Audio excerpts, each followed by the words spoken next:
गणेश चतुर्थी है और बप्पा का प्रिय भोग ना बनाए तो क्या ही मतलब। तो आज हम बनाएंगे बप्पा के सबसे ज़्यादा प्रिय भोग, वो है मोदक। यहाँ पे आज हम बहुत ज़्यादा डिलीशियस, बहुत ज़्यादा अमेजिंग, सबको प्रसाद के रूप में बहुत ज़्यादा पसंद आने वाले बनाएंगे। यहाँ पे सूजी के मोदक और उनको इतना अच्छे से डेकोरेट करेंगे कि कोई कह भी नहीं पाएगा कि ये मोदक क्या आपने घर पर बनाए हैं। इतने अच्छे मोदक बनाएंगे। तो इस सूजी के मोदक बनाने के लिए ना आपको एक कढ़ाई में डालना है यहाँ पे 4 से 5 छोटे चम्मच के करीब घी। तो बप्पा का प्रसाद या भगवान का प्रसाद जब भी बनता है तो देसी घी में ही बनता है, इसलिए आप हो सके तो जितना अच्छा घी हो उतने अच्छे घी के साथ यहाँ पे बप्पा का जो प्रसाद है वो तैयार करें। तो यहाँ पे मैंने 5 चम्मच के करीब घी ऐड किया है और उसमें हम डालेंगे घी के गर्म हो जाने पर 1 कप के करीब सूजी। अगर आपके पास मोटी वाली सूजी है तो उसको हल्का सा महीन कर ले, यानी कि छोटा कर ले मिक्सी में एक बार चलाकर, क्योंकि जो छोटी सूजी के जो मोदक है, छोटे दाने की सूजी के, उसके मोदक ज़्यादा अच्छे बनते हैं बड़ी दाने की सूजी के मुकाबले। तो अब ना सूजी को हमने कढ़ाई में डाल दिया है और अब इसको लगातार चलाते रहना है जब तक कि सूजी का हल्का सा कलर चेंज ना हो जाए और उसमें से भीनी भीनी खुशबू आनी शुरू ना हो जाए। इस प्रोसेस को करते करते आपको ऑलमोस्ट मीडियम फ्लेम पर 4.5 से 5 मिनट के करीब लगने वाले हैं। हाई फ्लेम पर अगर गैस को रखा आपने तो आपकी सूजी जल सकती है और लगातार इसे चलाते रहें और जो हमने घी डाला था वो सूजी के अंदर अच्छे से बैठ जाएगा इन 4 मिनट में। तो आप लगातार इसे चलाते रहें। तो पहले के मुकाबले यहाँ पे सूजी का कलर बस हल्का सा चेंज हो गया है। इसको चलाते चलाते 2 मिनट कंप्लीट हो गए हैं और इसमें से भीनी भीनी सी खुशबू भी आ रही है, लेकिन हमें सूजी का कलर थोड़ा सा और चेंज करना है। और अभी बरसात का मौसम भी चल रहा है तो सूजी में सीलन थोड़ी ज़्यादा रहती है, इसलिए आप उसे उतना तो भुने ही जिससे ये मोदक अगर 2 से 3 दिन भी रहे तो खराब ना हो और बच्चे, घर के बड़े, सब लोग आराम से मोदक का लुत्फ उठा पाएँ।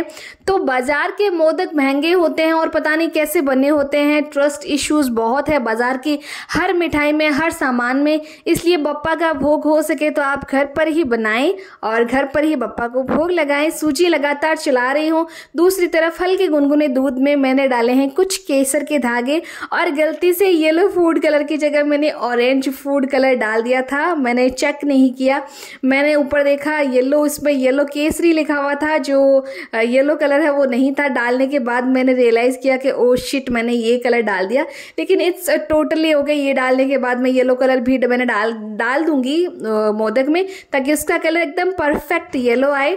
इसको भीगने के लिए रख दिया केसर में और अब सूजी को भूनते भूनते 4 मिनट कंप्लीट हो गए हैं और अब सूजी का कलर चेंज हो गया, बहुत अच्छी खुशबू आ रही थी। तो सूजी में डालेंगे यहाँ पे 2 कप के करीब दूध।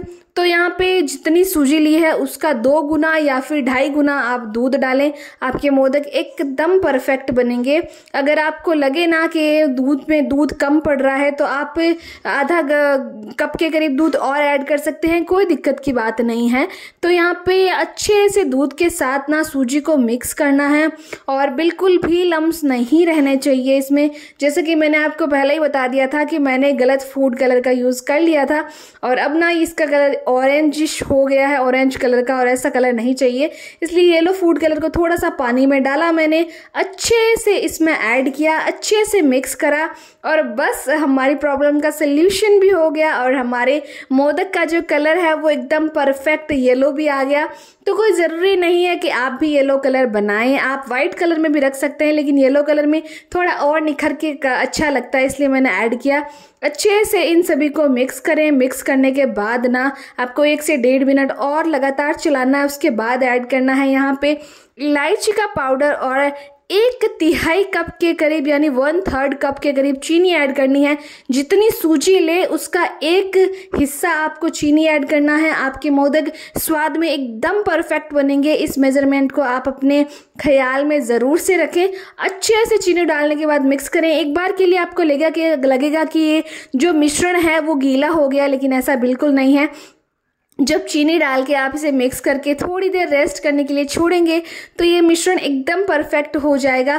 तो यहाँ पे चीनी डालने के बाद देखा मैंने जैसे पहले ही कहा था कि मिश्रण पहले के मुकाबले गीला लग रहा होगा, लेकिन कोई दिक्कत की बात नहीं है, मैं खुद आपको बताऊंगी। मैंने चीनी डालने के बाद 1 से 1.5 मिनट के करीब इसे और अच्छे से पका लिया ताकि चीनी और इलायची का जो टेस्ट है वो एकदम अच्छे से आए हमारे मिश्रण में। और अच्छे से मिक्स करने के बाद ना लगभग 1.5 से 2 मिनट इसे अच्छे से और मीडियम फ्लेम पर चलाने के बाद ना चम्मच पर जितना भी मिश्रण लगा हुआ था वो भी मैंने निकाल दिया और गैस ऑफ कर दिया है इस टाइम मैंने। और इसे ढक्कन देकर हम 5 से 7 मिनट के लिए साइड में रख देंगे।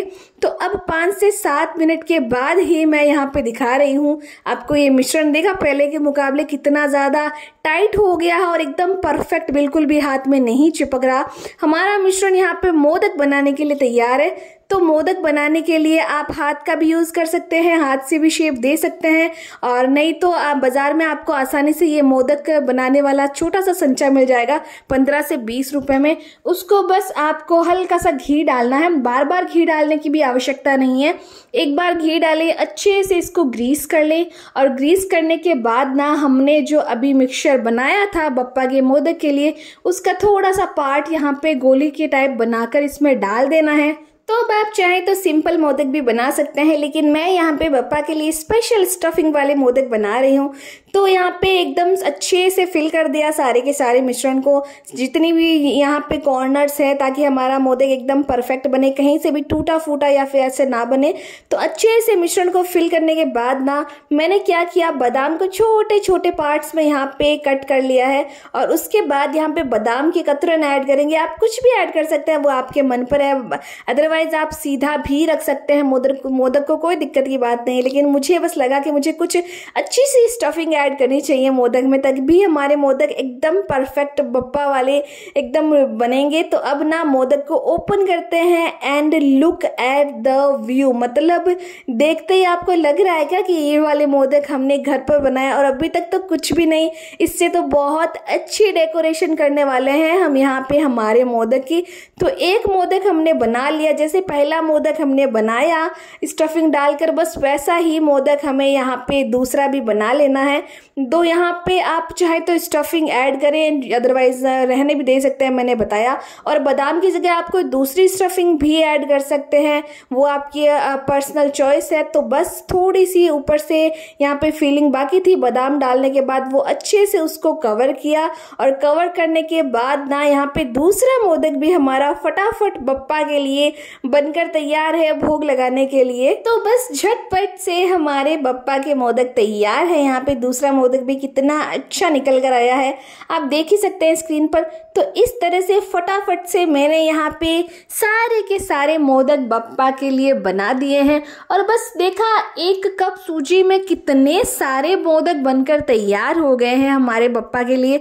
तो सीधा सीधा तो अच्छा नहीं लगता कि इतना सिंपल मोदक बप्पा यहाँ पे बप्पा को भोग लगाएं। तो मैंने क्या किया, हमारे जो भगवान का कुमकुम होता है उस कुमकुम को गीला करके एक एक बिंदी अच्छे से मोदक पर लगाई, जिससे ये शगुन भी बनता है कि बप्पा को सीधा भोग ना लगाएं, कुछ शगुन की चीज लगाएं उसके ऊपर अच्छे से, और डेकोरेशन का बहुत अच्छा सा हिस्सा बन जाता है। मोदक का जो लुक है वो और इनहेंस हो जाता है, और देखने वाले कहेंगे कि वाकई में क्या मोदक बनाए, लग भी नहीं रहा कि ये मोदक आपने घर पर बनाए, इतना अच्छा थोड़ी सी डेकोरेशन भी हो जाती है मोदक पर।